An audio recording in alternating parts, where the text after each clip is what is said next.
He solos the apocalypse, only to be backstabbed by the girlfriend he swore to protect. As he bleeds out, the only one who tries to save him is the quiet necromancer girl, who dies in his arms fighting for him. But instead of a game over, he clutches the divine artifact and respawns 18 years in the past. Now he's back at the starting line. The snakes who betrayed him think they can manipulate him again, but they don't know he has the script. He glitches the system, turning a worthless gambling stone into a bloodthirst sword. While the rich bullies are struggling at level 2, he's already level 14, speedrunning hidden bosses and stacking achievements that break the UI. The villain thinks he's a god with an 8-star talent, but our boy is sitting on a 10-star mythical status. The name is I start with mythical talent, one sword slays kings, and this is just the beginning. The Death Dun is an S-rank dungeon, so ancient and terrifying that most people treat it like a forbidden zone. For decades, countless powerful challengers marched in and met their doom, but our boy Su-Ming decided to brave the nightmare solo. And guess what? He actually did it. He slew the strongest god-tier aberration and conquered the dungeon. But instead of a victory party and confetti, he looks up to see his own team surrounding him like vultures. One of the background extras tells Su-Ming to stop delaying the inevitable and hand over the divine artifact. They tell him his time is up and demand he surrender like a good little hero of the human race. They even graciously offer to grant him a quick death and leave his body intact if he tells them where he hid the loot. Su-Ming is understandably furious, gripping his weapon tightly. He calls them out for laying in wait and ambushing him the exact moment he finished the hard work just to steal his prize. Suddenly, a blonde man named Zhang Tang steps forward with his sword drawn.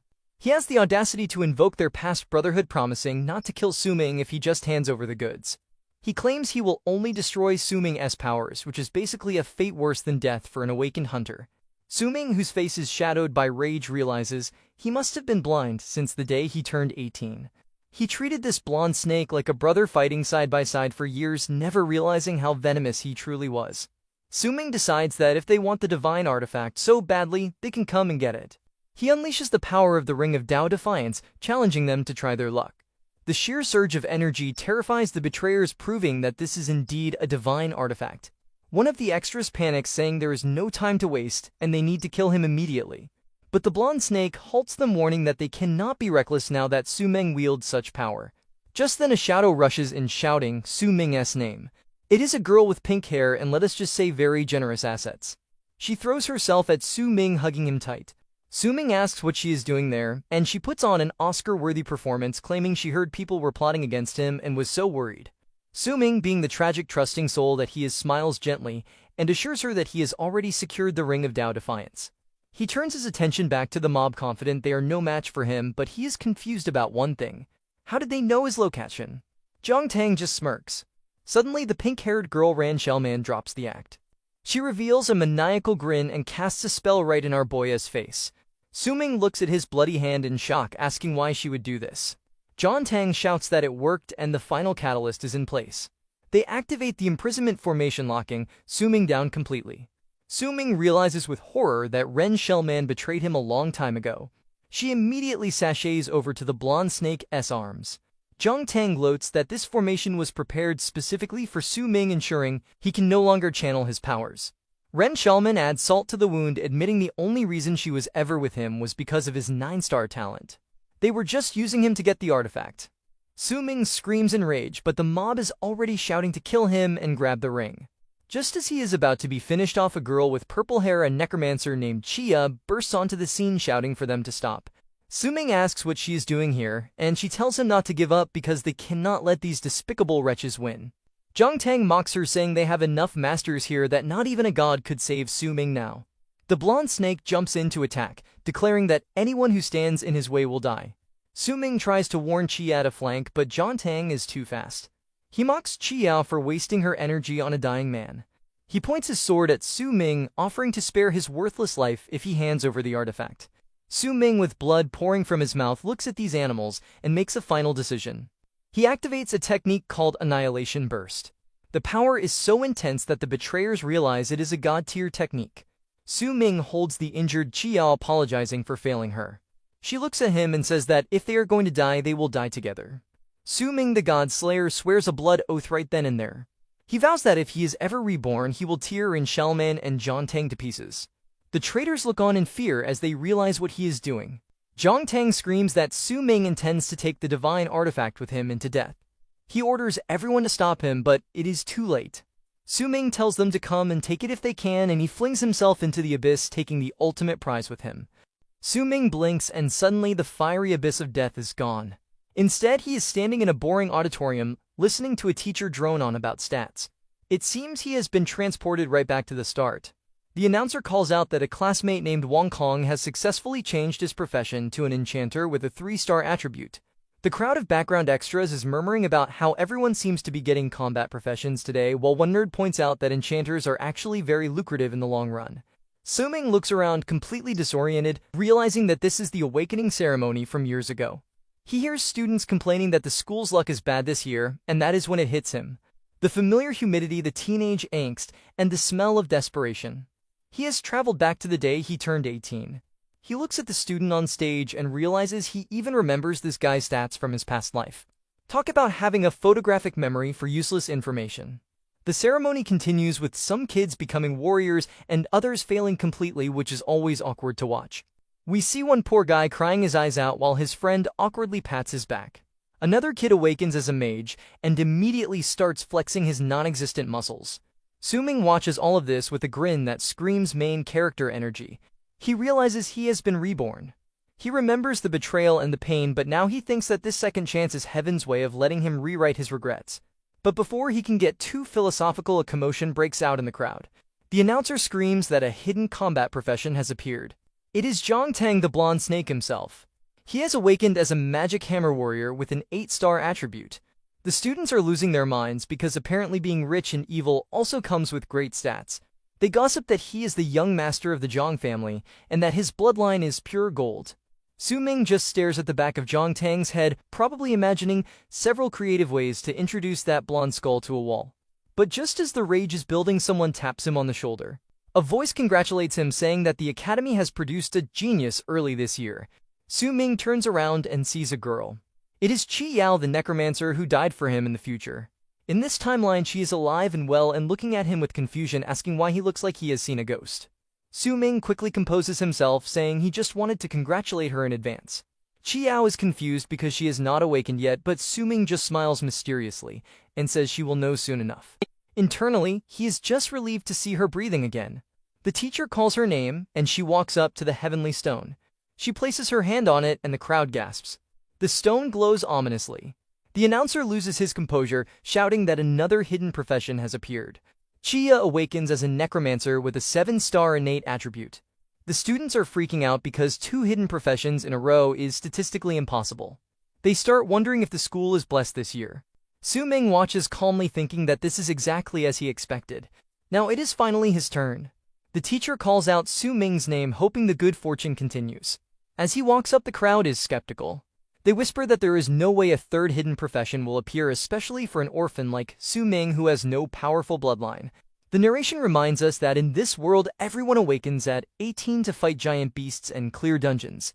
In his past life, Su Ming was a poor orphan who relied on scholarships, but on this day he shocked everyone by awakening the 9-star legendary profession known as the God of Slaughter. He steps up to the stone, determined to make everyone eat their words once again. He places his hand on the crystal, and the sky instantly turns a deep, violent shade of violet.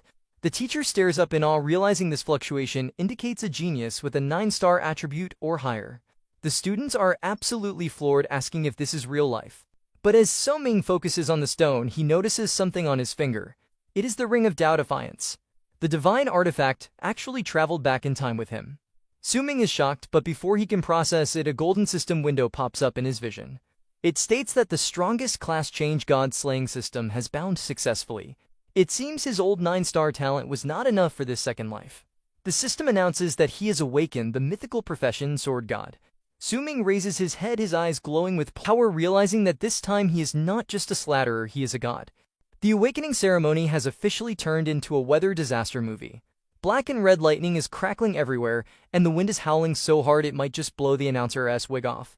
The professor is staring at the sky, completely baffled, wondering what kind of profession causes a climate crisis. The students are busy debating whether this is going to be an amazing combat class or a tragic life profession, but let us be real, usually when the sky turns evil colors, it means someone is about to become overpowered. Even the blonde snake Zhang Tang is staring at Su Ming, wondering why he is just standing there like a statue. Inside his own head, Su Ming is having a chat with the system. He realizes he is not the god of slaughter anymore. This time he has awakened as the sword god. The system calls it a golden talent, which is apparently even higher than the 9-star talent he had in his last life. Su Ming is rightfully smug, thinking he is about to become unstoppable, but then he opens his skill tree and sees absolutely nothing. That is right. 0 skills. Su Ming immediately starts raging at the system, asking how it dares to call itself golden when it is giving him fewer benefits than a free trial subscription. The crowd just sees him standing there looking frustrated, and they assume he is throwing a tantrum. But suddenly the system asks for the ring. Su Ming holds up the divine ring of Tao Defiance, and the system instantly recognizes it. A massive golden beam shoots into the sky, blinding everyone. When the light fades, the results are in. Su Ming has awakened as a 10-star sword controller. The crowd loses their collective minds because a 10-star attribute is unheard of. The professor is practically weeping with joy, declaring that the academy has hit the jackpot this year. However, he adds a little disclaimer. The sword controller class is technically the bottom of the barrel for swordsmen, because it requires splitting stats between magic and physical attacks. Basically, it is an expensive class that takes way too much effort to build. The jealous students immediately jump on this, calling it a waste of talent, and saying God opened a door for him only to slam it in his face. They start whispering that he will never pass the novice dungeon because his class is trash. Su Ming ignores the haters, knowing they have no idea what they are talking about. Suddenly, someone steps out of the crowd to congratulate him. It is Chi Yao, the violet-haired necromancer. Unlike the others, she looks at him with genuine admiration and tells him that a 10-star talent is amazing regardless of the class. Su Ming looks at her and feels a pang of emotion. This is the girl who fought by his side and died for him in his past life. He smiles genuinely this time, thanking her for her kindness. He knows that in this life he will protect her no matter what. Meanwhile, in the shadows, the blonde snake Zhang Tang and his girlfriend Ren Xiaoman are watching this interaction like creeps. Ren Xiaoman sneers, looking at Su Ming with calculation. She tells Zhang Tang not to worry about Su Ming's high stats. She suggests they beat him down a little and isolate him, so he becomes desperate enough to be used by them. It is clear these two are already plotting his downfall. Su Ming leaves the school and heads into the city, checking his actual stats. It turns out the ring allowed him to keep 4 legendary skills from his past life, including Total Concealment and the Eye of Insight. He realizes he needs to hide his true sword god profession and pretend to be the mediocre sword controller to avoid being targeted. He decides his first stop is the weapon shop to gear up for the novice dungeon. He walks into a fancy weapon store where rich kids are drooling over a diamond-grade sword that costs 1 million coins. Su Ming glances at it and immediately knows it is a fake because he remembers the merchant scam from his past life. Suddenly, a woman in a business suit approaches him. She introduces herself as John Lan, the vice director of a massive conglomerate. She offers to pay for all his gear if he agrees to carry her younger sister through the novice dungeon. Su Ming flatly refuses because he works alone.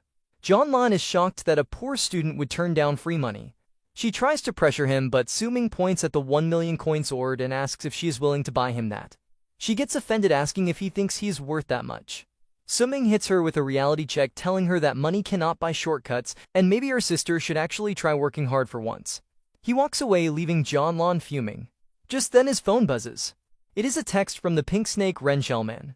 She claims she has had a change of heart and wants to meet him on the school roof tonight because she misses him. Su Ming reads it and laughs. It is the exact same trap she used in his past life. He decides to play along and replies that he will be there. He heads to the gambling section of the store where raw weapon stones are sold.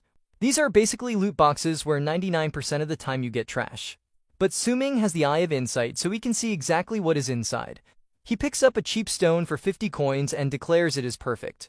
Of course, a generic bully named Yang Deng shows up to mock him. This guy made Su Ming's life miserable in the past timeline, so it is time for some payback. The bully laughs at him for buying trash, and Su Ming challenges him to a bet. He bets 5,000 coins that he can pull a silver-grade weapon. The bully laughs, thinking it is free money, and agrees. Su Ming activates his cheat code skill and opens the stone. The bully's jaw hits the floor as a silver-grade sword called the Black Iron Christmas Edge appears. It even has a lifesteal effect. Su Ming admires his new weapon, noting that it will be perfect for his date tonight, while the bully realizes he just lost a fortune. The bullies are staring at the silver sword in Su Ming's hand like it is an alien artifact. One of the lackeys whispers that Su Ming really just lucked out, but our boy is not letting them off the hook that easily. He admires the blade, noting that it even has a lifesteal effect, which will save him a fortune on healing potions. The system confirms the stats, and Su Ming turns to the bully Young Ding with his hand out. He reminds him that a bet is a bet and he will be taking those 5,000 coins now. Young Ding looks like he just swallowed a lemon, but he pays up. He tries to save face by growling that he will remember this, but Su Ming just hits him with some sound financial advice, telling him not to make bets he cannot afford to lose. The shop owner is also in shock, claiming he has never seen anyone pull a silver weapon from those trash stones before. Su Ming ignores the fanfare and immediately reinvests his winnings. He asks for a matching scabbard that costs exactly 5,000 coins because apparently money burns a hole in his pocket. The shop owner is more than happy to take the cash. The scabbard reduces weapon durability consumption by 50%, which is perfect for a broke student who cannot afford repairs. Su Ming walks out, leaving the students behind to wallow in their jealousy. The scene shifts to the next day. Su Ming is watching some students play basketball while contemplating his build. He realizes that even though he is technically a sword god, he has absolutely zero active skills to show for it. All he has is his third talent, called Sublimation of all things. It sounds fancy, and the system description confirms it allows him to upgrade the quality of any item or skill once. Su Ming decides to test it out on his new toy. He activates the talent on the Black Iron Christmas Edge, and it successfully upgrades into the Bloodthirst sword. The new stats are disgusting in the best way possible. Now, in addition to healing him, the sword grants a massive stat buff for 30 seconds every time he kills a monster. Su Ming is satisfied, noting that this will make the novice dungeon a walk in the park. He uses the weapon materialization function to hide the sword, keeping his cards close to his chest. Evening falls and it is time for the main event. Su Ming heads to the school rooftop where the clock tower stands. Ren Xiaomen is already there, posing like she is in a romance anime. She pouts and tells him he is late, but Su Ming is not here for small talk. He immediately launches an attack. Ren Xiaomen dodges, looking completely confused, asking what he is doing. Su Ming stares at her coldly and says he is here for revenge. Ren Xiaomen puts on her best victim act, claiming she accepted his confession and asked him out, so why is he trying to hurt her? She tries to gaslight him, saying he was the one who wanted to date her. Su Ming laughs, but it is terrifying. He admits that in his past life he fell for this act hook, line, and sinker. He remembers being a lonely orphan who was desperate for any scrap of affection. When the school beauty showed him concern, he treated it like a treasure. But now he knows the truth. He tells her to drop the act because he knows all about her dirty dealings with John Tang. Ren Xiaomen is shocked that he knows, but she tries to deny it. Su Ming cuts her off, calling her a despicable and shameless bitch. That does it. The mask finally slips. Ren Xiaomen clenches her teeth and screams at him, asking who he thinks he is. She tells him that if he did not have high talent, he would not even be worthy of speaking to her. She threatens that neither she nor Zhang Tang will let him get away with insulting her. Su Ming just mocks her, asking if she is worried about her innocent image being ruined. Ren Xiaomen snaps and tries to attack him, but she has made a fatal error. Su Ming has already marked her as a target. The Bloodthirst sword activates and slashes her across the face. Ren Xiaomen shrieks, clutching her cheek, screaming that her face is disfigured. Su Ming looks down at her without an ounce of pity. He tells her she brought this upon herself. He turns to leave, telling her to go cry to Zhang Tang and let him know he is welcome to come settle the score whenever he wants. As he walks away, he thinks that this slash has finally cut away the last lingering feelings he had for her. Just then his phone buzzes with a notification. It is a message from Principal Young. It seems being a genius has its perks. The principal has sent him a novice gift pack containing a combat suit and 10,000 coins as a reward for his 10-star talent. Su Ming reads the message, hoping he can make good use of it in the dungeon tomorrow, and smiles. The real game is about to begin. It is 6 in the morning, and Su Ming is starting his day with a balanced breakfast of champions. Just kidding, he is munching on a red pill called the Strong Marrow pill that the principal sent him. He suspects the old man only gave him this because he feels bad about Su Ming's so-called trash profession, but hey, free drugs are free drugs. Unfortunately, it tastes absolutely disgusting. Despite the flavor, the pill does its job. A golden system notification pops up confirming his stats have increased and he is promoted to level 2. He opens his status window and admires his new stats. His strength, constitution, and spirit have all gone up, but the real prize is his new passive talent called Innate Sword Body. The description states that his origin is the heart innately forming a sword, which allows him to learn all sword-type skills without any restrictions. Su Ming smirks, realizing that this is exactly what a 10-star gold-grade talent should look like. He decides it is time to show the world what he is made of. The scene shifts to the entrance of the novice dungeon. A group of students immediately swarm Su Ming. Suddenly, the hypocrites who were roasting him yesterday have developed amnesia. They beg him to team up, saying that with his 10-star talent and their support, completing the dungeon will be a breeze. Suming looks at them and rolls his eyes internally, thinking about how realistic these two-faced clowns are. He politely but firmly tells them sorry, but he already has a team. Just then Chiao, the violet-haired necromancer, walks up. She says she came early specifically to be the first one to team up with him. Suming hesitates. He actually plans to challenge the ultimate hidden boss, which is basically a suicide mission for normal people. He does not want to drag Chiao into danger, so he lies and says he plans to go alone. Before she can argue, a guy with blue hair approaches them. He introduces himself as Yanzei, a 9-star demon hunter ranger from class 4. He asks if Suming wants to join his team. Suming recognizes him immediately. In his past life, Yanzei was a 9-star powerhouse just like him. However, Suming is not here to make friends. He refuses flatly. Chia steps in to defend him, telling Yanzei to back off because Suming is already teamed up with her. While they are distracted bickering, Suming slips away. The broadcast system crackles to life. The announcer apologizes for not being there in person because he overslept. Talk about professional. He explains that the novice dungeon is a mandatory trial, and to ensure survival, students should team up. He asks if they are ready, but Suming is already gone. He has stepped into the portal, leaving everyone else in the dust. Inside the dungeon, Suming finds himself in the Raging Tide Forest. He feels a wave of nostalgia. Back in his first life, he was terrified, running around recklessly, just trying to survive. But this time is different. He knows that besides the regular clear, there is a hidden method to trigger the ultimate boss. He looks around, noting that the map changes every year and spawn points are random.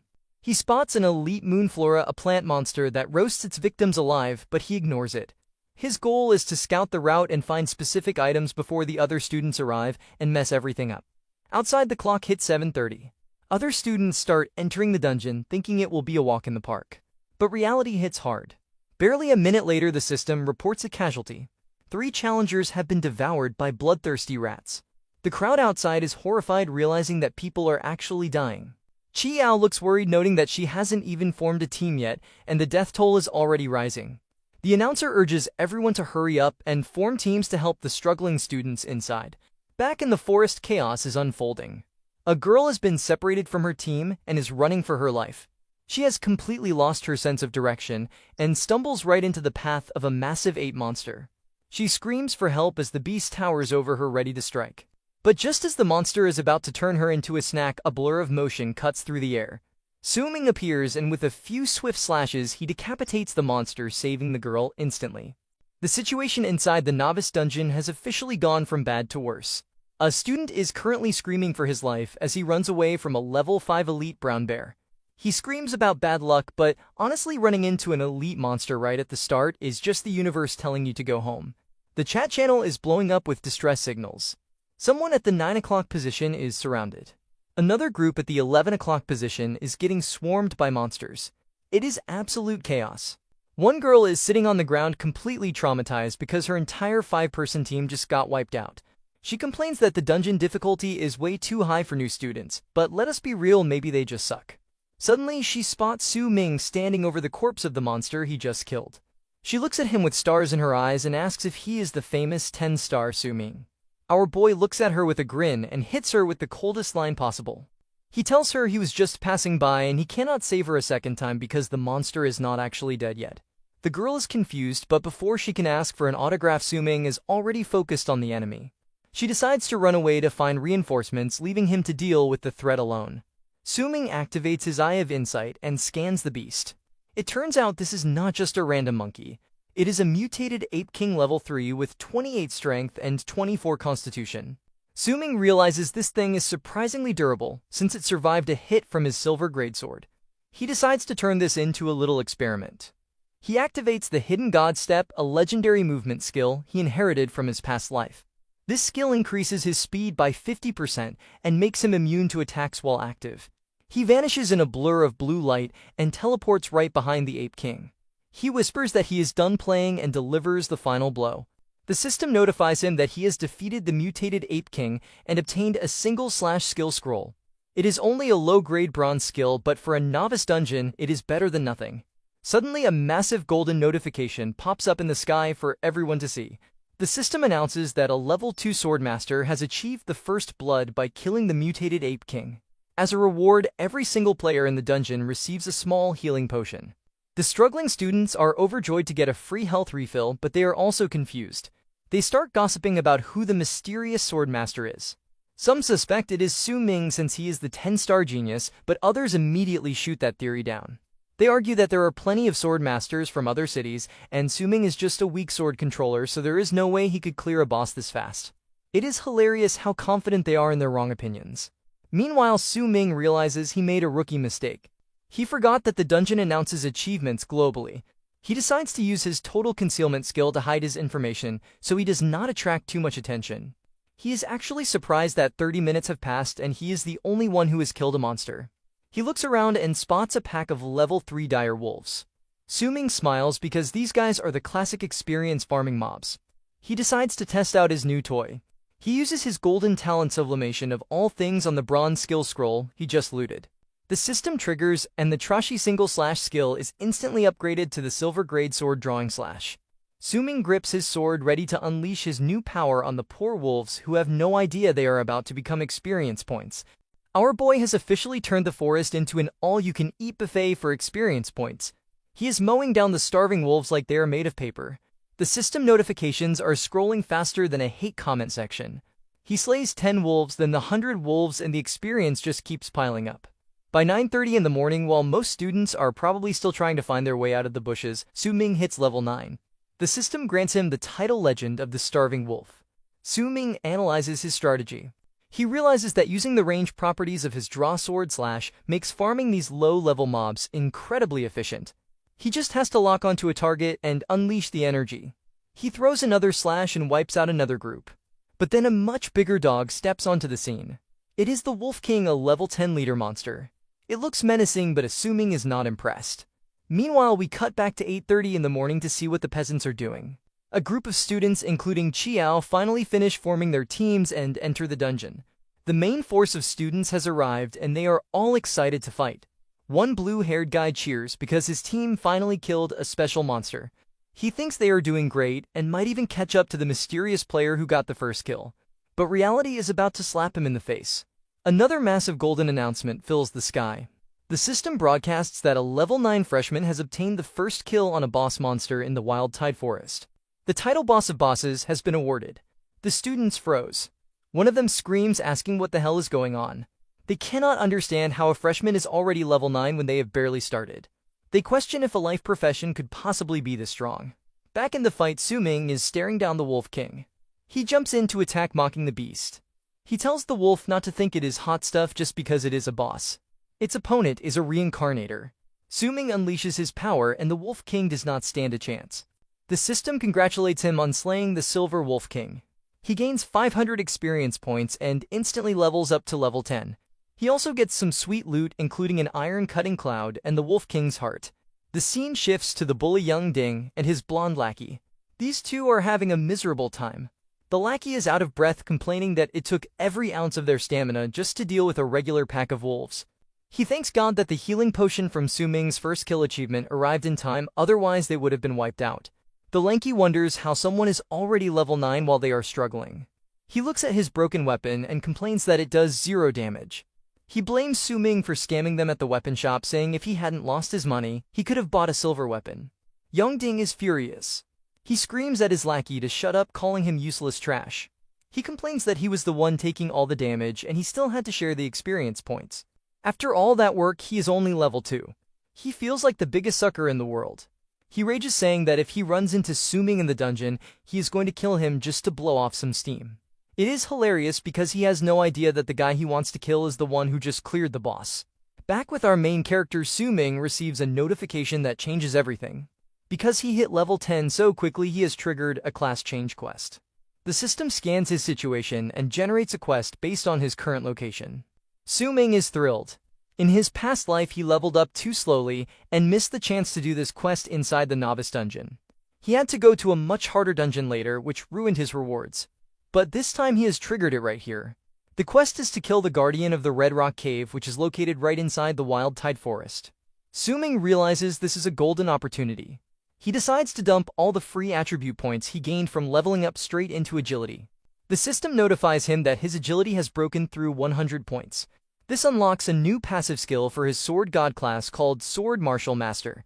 It is a platinum grade low tier skill that allows him to equip any sword type weapon regardless of level requirements.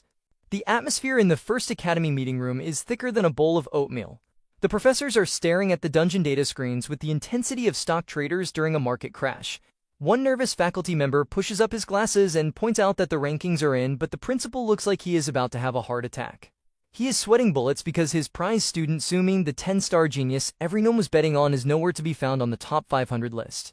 The professor tries to be optimistic, noting that the anonymous player with the first blood title is a sword controller which matches Suming's class, but the principal is not comforted. He argues that even if Suming was playing with one hand tied behind his back, he should be crushing the leaderboards, not ghosting them completely. He cannot wrap his head around how a student with a pay-to-win starter pack is performing worse than the random background characters. Suddenly, the doors fly open with a bang that makes everyone jump. It is the vice mayor, and she looks ready to fire everyone in the room. She storms in, demanding to know where this so-called legendary sibling is. Her secretary has already scoured the lists, and Suming is practically invisible. The principal tries to stammer out an excuse, blaming the weak early game of the sword controller class, but the vice mayor is having none of it. She accuses him of inflating Suming's talent just to scam the city out of extra Heavenly Tower Council qualification tokens. She starts aggressively listing the students who are actually pulling their weight. She points out that Yenze the Demon Hunter is sitting pretty at rank 2, and even the blonde snake Zhongtang is ranked 4th, proving that being rich and evil is a viable strategy. Because Suming is missing in action, the vice mayor decides to be petty. She declares that since the school has been at the bottom of the barrel for 2 years, she is cutting their allocation of qualification tokens from 3 down to 2. The principal tries to protest, but she shuts him down cold, telling him he should be grateful they are getting anything at all. She storms out, leaving the principal slumped in his chair, weeping over his lost budget and praying to every god he knows that Suming is secretly planning something big. Meanwhile, the cause of all this administrative stress is chilling comfortably in the Wildtide forest. Suming arrives at the entrance of the Red Rock Cave. He spots a gold-digging goblin which looks like a green wrinkled gremlin holding a pickaxe. Suming knows that if this thing shrieks, it will alert the whole dungeon, so he casually decapitates it before it can make a sound. However, the system is one step ahead. Killing the scout triggers a hidden event called Goblin Cave Awareness. Suddenly, the ground shakes and the entire cave wakes up. We're talking about an entire army of goblins swarming out like angry ants. These creatures represent the 7 deadly sins of greed and laziness, and they have absolutely zero chill. Suming looks at the horde and realizes this might be a bit tricky. It is not that he cannot kill them, but his weapon has a durability limit. If he hacks through hundreds of goblin necks, his sword is going to break before he reaches the boss.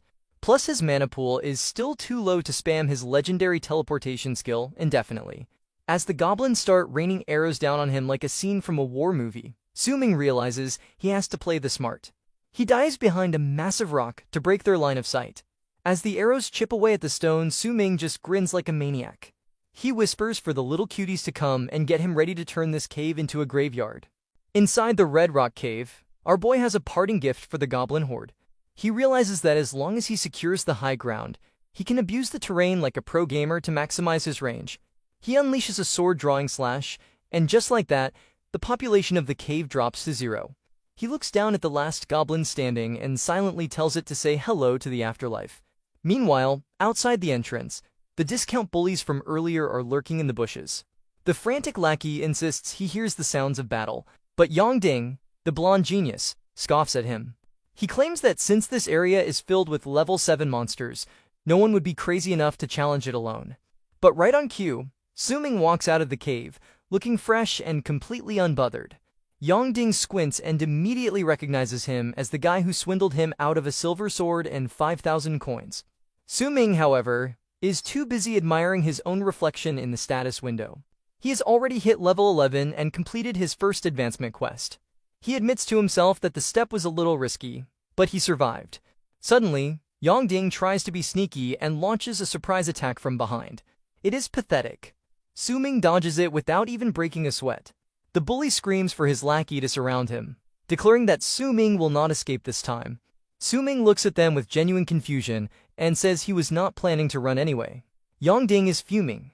He starts ranting about how Su Ming made him suffer a huge financial loss and demands payback. Su Ming tilts his head, stares him dead in the eye, and delivers the most devastating emotional critical hit possible. He asks who he is again. The disrespect is lethal. Young Ding freezes, unable to believe that the villain of his life story does not even remember his name. He screams that he is the one Su Ming won the money from, but Su Ming just shrugs. Since these idiots are begging for death, he decides to use them as test dummies. He activates his brand new skill, sword control. He does not even touch the handle. He throws the weapon into the air, and it stays there, guided entirely by his mind. It zips through the air like a heat-seeking missile, slashing through the bullies before they can even process what is happening. Yang Ding stares at the flying weapon in horror as he bleeds out, realizing Su Ming is using the signature move of a swordmaster. He stammers that this skill should be impossible for a novice to learn. Su Ming ignores the dying groans and internally high-fives himself. It turns out that killing the elite goblin earlier dropped a skill scroll, which he obviously upgraded with his golden talent. It is the perfect cover. Now he can pretend to be a sword controller while actually being a broken sword god. He checks his loot notifications. Killing the cave boss gave him a hidden location blueprint from the final chest. The coordinates point to Red Rock Cave, Part 2. Su Ming frowns, wondering why the game wants him to go back into the dark hole he just finished clearing. Later that morning, around 11:30, the scene shifts to a different part of the forest. A team of students is celebrating their survival. One of the girls thanks their carry, a 7-star awakener named Fan, for helping them clear the mobs. She turns around to check on their teammates, asking if they are tired. But when she looks back, her smile drops. The teammate who was supposed to be collecting the loot is gone. And worse, the ground is completely clean. There are no monster drops anywhere. She panics, asking where the loot went, and suddenly, a scream rings out from the trees. Su Ming takes a moment to read the system description for the goblins, and honestly, he wishes he had not. The text explains that these creatures live in dark, damp places and have a very aggressive reproductive cycle that involves kidnapping females of other species. Su Ming grimaces, wondering why the game developers had to make the settings so incredibly creepy for the second playthrough. He arrives at the coordinates for the hidden treasure, but there is nothing there except a bunch of trees. He pauses, channeling his inner detective. He realizes that since the location is called Red Rock Cave Part 2 and it involves buried treasure, the entrance must be underground. He spots some smoke rising from the ground and realizes the goblins are using it to hide their den. He creeps forward and hides behind a rock, spotting a group of goblins ahead. But they are not alone. They have cornered a female student who looks like she is about 2 seconds away from a game over. Su Ming watches the girl screaming for help and makes a cold calculation. He figures that her screams are the perfect distraction to draw the attention of the goblins away from the treasure. He decides to let her take one for the team so he can dig up the loot in peace. He mentally blames her for being too weak to challenge the dungeon and prepares to leave her to her fate. But then the girl plays her trump card. She screams that if anyone saves her, she will give them a huge reward because her sister is the vice director of the Zheng Financial Group. Su Ming stops dead in his tracks. Suddenly, his moral compass aligns perfectly with his bank account. He bursts out of the bushes like a hero, his greed giving him a speed boost. He knows goblins are weak to light, so he unleashes a sword-drawing slash that is so bright it basically flashbangs the entire group. He decapitates them before they can even squint. The girl collapses on the ground, thanking him profusely. She introduces herself as Zhang Yongqing. Su Ming looks at her and realizes she is the younger sister of Zhang Long, the woman who tried to hire him at the weapon shop. He immediately puts his guard up, telling her not to thank him because he was just passing by. Zhang Yongqing tries to promise him a reward when they get out, but Su Ming cuts her off, telling her to save the sales pitch for someone who cares. He turns to leave, telling her not to follow him because she is dead weight. He walks off to find the treasure, assuming she stayed put. But when he finds the spot and starts digging, he hears footsteps. He turns around, and she is standing right there. She awkwardly claims that she checked carefully and no one followed them. Su Ming sighs but ignores her because he has found the prize. He digs up a silver-quality lottery chest. Zhang Yongqing stares in awe, but Su Ming is not satisfied with silver. He secretly activates his sublimation of all things talent. The chest glows and transforms right in front of her eyes, upgrading into a gold lower-grade lottery chest. The girl is absolutely shocked, probably wondering if she is hallucinating. Su Ming explains that lottery chests have a high chance of dropping high-level items. They open the chest together. the golden light illuminating their greedy faces. The system notification pops up.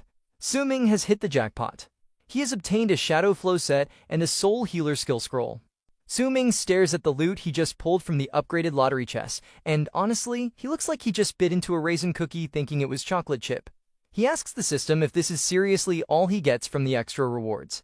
He worked so hard on the first class change quest, and all he got was the Shadow Flow set. He admits the armor actually looks pretty good, but the second item is the problem. It is a platinum-grade Soul Healer skill scroll. Suming is annoyed because this high-level support skill does not match his profession at all. It is completely useless to him. Suddenly, Zhang Yongqing pipes up from the back.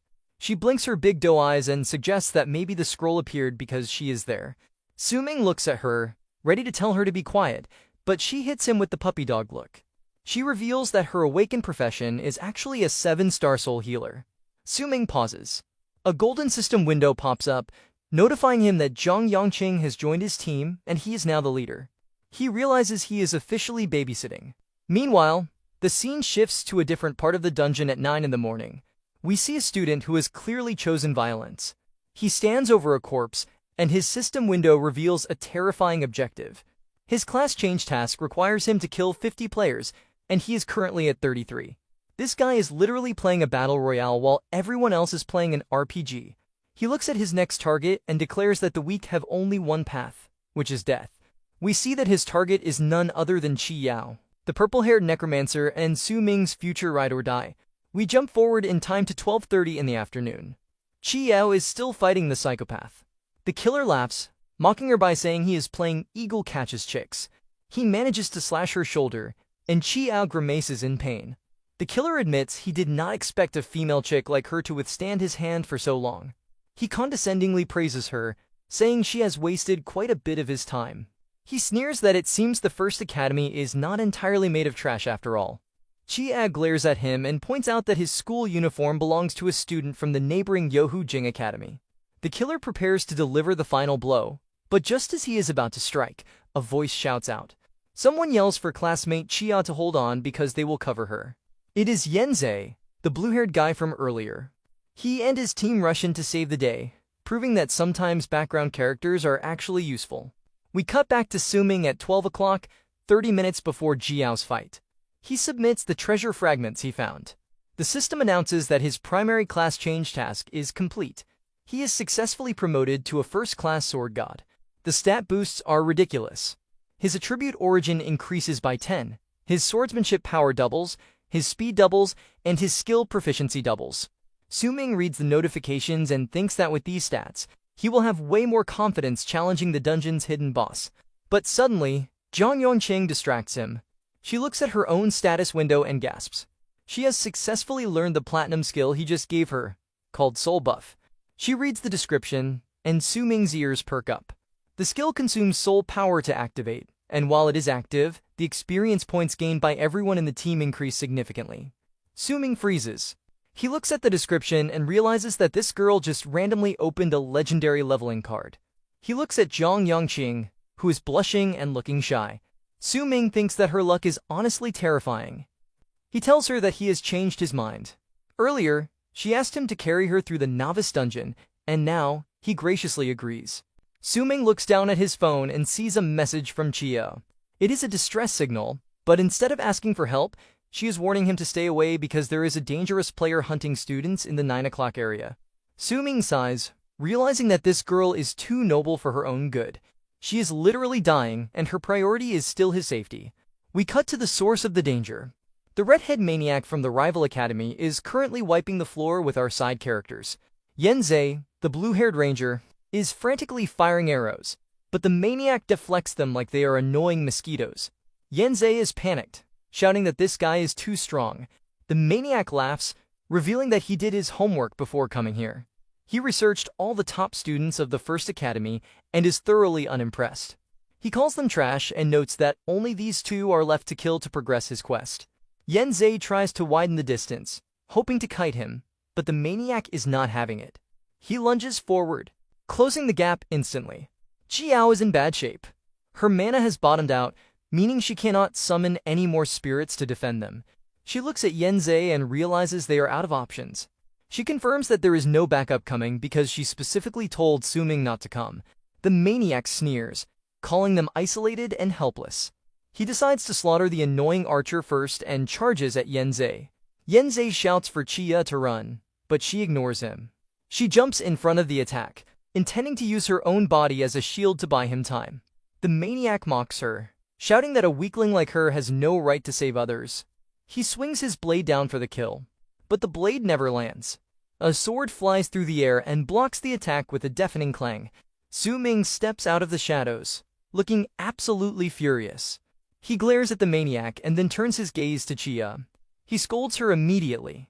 He asks her why she is telling him not to come when she is in mortal danger.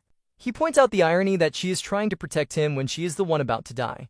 Suming has a moment of intense internal emotion. He remembers that in his past life, she feared no danger to save him, and in this life, she is still playing the hero. He looks her in the eye and tells her to stop worrying about others first. He declares that in this life, he will be the one to protect her. The maniac recovers from the shock and stares at the new challenger. He recognizes the flying weapon and asks if this is the 10-star sword controller. Suddenly, a soft light envelops Chi Yao and Yenze. They look over and see Zhang Yangqin, the rich healer girl, standing there with her hands raised. She introduces herself as Su Ming's teammate and apologizes for being a little slow with her healing spells because she is not familiar with them yet. Yenze is confused. He asks why Su Ming has a teammate when he explicitly said he was a solo player earlier. Zhang Yangqing tells him not to worry and assures him that Su Ming is very strong. Back in the center of the fight, the maniac stares at Su Ming. He is confused because Su Ming is moving way too fast for a sword controller. He tightens his grip on his weapon, realizing that this might actually be a real fight. Su Ming just stands there, ready to show this transfer student why you do not mess with the main character's future wife. The redhead maniac stumbles back, looking a little less confident than he did 5 seconds ago.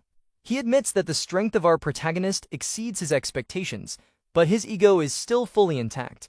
He puffs out his chest and declares that today they will settle who is stronger, him, the 10-star blade maniac from the big city, or the MC, the 10-star sword controller from the boonies. Our protagonist stares at him and feels a wave of nostalgia. He recognizes this guy from his past life as a famous figure who made quite a name for himself. He thinks it is interesting that he gets to meet him so soon in this timeline, but honestly, he is mostly just ready to wrap this up. The MC charges forward, asking if the maniac's blade is harder than his sword. The redhead smirks, shouting that our protagonist fell for his trap. He unleashes a skill called Broadblade Flying Stop, trying to lock the MC in place with flying knives. He screams for the MC to die, assuming the fight is over. But please, our protagonist dodges it like he is taking a casual stroll. He whispers a command, Python come back, and uses his sword control to recall his weapon. The sword flies through the air and slashes the maniac across the side, before he even realizes what hit him. The redhead is confused, thinking that the MC is now weaponless and vulnerable. But our protagonist activates his Divine Shadow Step, boosting his speed to a level that shouldn't be legal for a freshman. He appears right in front of the maniac, smirks, and politely informs him that his sword is back. Meanwhile, on the sidelines, the support squad is finally ready. The rich healer girl announces that the healing is complete. The blue-haired ranger calls out to the MC that they are coming to help, but then they stop. They look at the battlefield and realize they are completely unnecessary. The maniac is already on his knees, and our protagonist is standing over him looking bored. The future wife stares at him with hearts in her eyes, murmuring about how strong he is. The ranger is equally shocked, noting that the MC took down such a powerful opponent while they were busy applying band-aids. But just when they think the credits are rolling, the maniac decides to be a sore loser. He screams and launches a desperate surprise attack, shouting that our protagonist showed an opening. He traps the MC in something called a blade formation. The future wife immediately panics. She screams that she is coming to save him and tries to rush straight into the blender. The ranger grabs her, shouting for her to calm down. He warns her that rushing into that formation is basically suicide. But the future wife is hysterical, yelling that she does not care if she dies. She has to save him. Suddenly, the voice of our protagonist cuts through the chaos from inside the trap. He calmly tells the future wife to listen to the ranger and stay put. He sounds less like a victim and more like a disappointed parent. Back on the battlefield, the redhead maniac is having a complete mental breakdown. He is bleeding out, yet he stares at our protagonist and genuinely asks if he actually hit him. He is convinced that the voice is coming from a different direction and that he is fighting a ghost. The MC looks at him like he is an idiot. He calmly explains that no matter how hard the maniac fought, he never stood a chance against the shadow flow set. A golden window pops up to explain the mechanics to the audience. The set provides a skill called Shadow Clone, which spawns a fake shadow as a defense. If an attack is made while the clone is active, it deals additional dark attribute damage that bypasses physical defense. The maniac is stunned. He stammers that there are absolutely no collectible sets in the novice dungeon, which means there is only one explanation. Our protagonist confirms it with a smirk. He completed his class change quest ages ago. The Red Hat is horrified to realize that while he was bragging about his progress, the MC had already crossed the finish line. Our protagonist decides that enough words have been exchanged and prepares to slaughter him. But just as the killing blow is about to land, a beam of light shoots down from the sky. It is a life-saving ornament. This is a pay-to-win item that allows a player to emergency exit the dungeon when they are about to die. The MC watches the maniac disappear in size. He notes that those things cost several 100,000 coins. It seems the neighboring city really spent a fortune to protect their genius from the consequences of his own arrogance. We cut to the principal's office at 2 in the afternoon.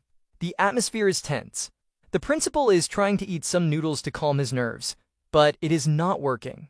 The administration has received data that players from outside the city are hunting their students. The principal tries to defend his school, saying that the rankings are still competitive. The blonde snake Zhongtang is currently leading the pack at level 9, proving that being the rich villain is highly effective. They check the leaderboard for our protagonist. The secretary scans the data and awkwardly reports that after the MC took the first blood achievement, his level never increased again. According to their screens, he is still sitting at level 2. The principal slumps in his chair, wondering why his star pupil is seemingly taking a nap in the bushes. But back in the dungeon at 2:30, the reality is very different. Our protagonist is not level 2. He is level 14. He has just slaughtered an elite spiked tooth beast and unlocked a new hidden visual for his armor. The team is in high spirits. The future wife is glowing with admiration. She praises the team's synergy, noting that Zhang Yongqing's experience buff is incredibly broken. The archer, Yanzei, agrees, thanking the MC for leading them. The purple one turns to our protagonist, blushing, and says he was amazing and handsome when he fought the maniac earlier. She believes that with their current strength, they can easily clear the final dungeon boss. The MC shakes his head. He tells them that his target is not the ordinary boss. He is here for the ultimate hidden boss.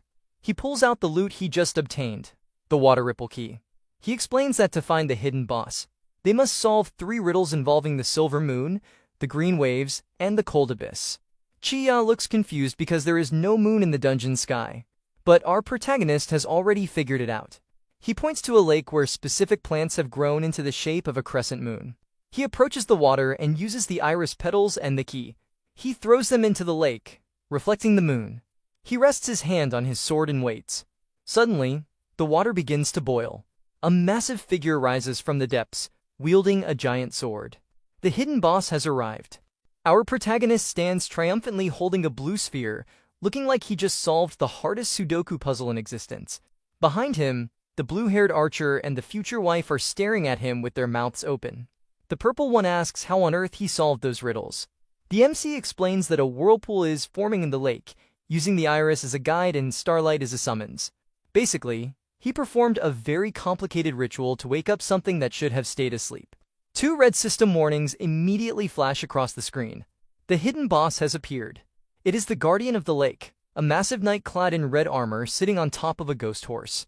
A golden system notification pops up, announcing that Yanzei and Qi Yao have joined the party. Naturally, the system appoints Su Ming as the captain.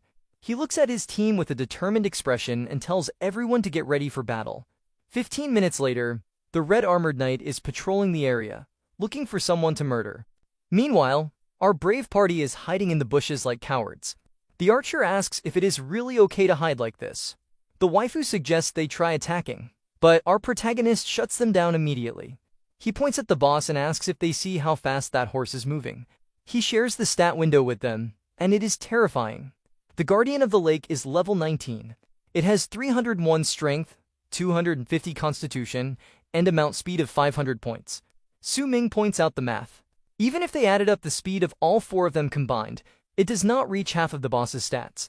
If they try to outrun it, they are dead. Suddenly, some random background students wander into the area. They shout, asking what that thing is and why a level 19 boss is here. They do not even get to finish their sentence.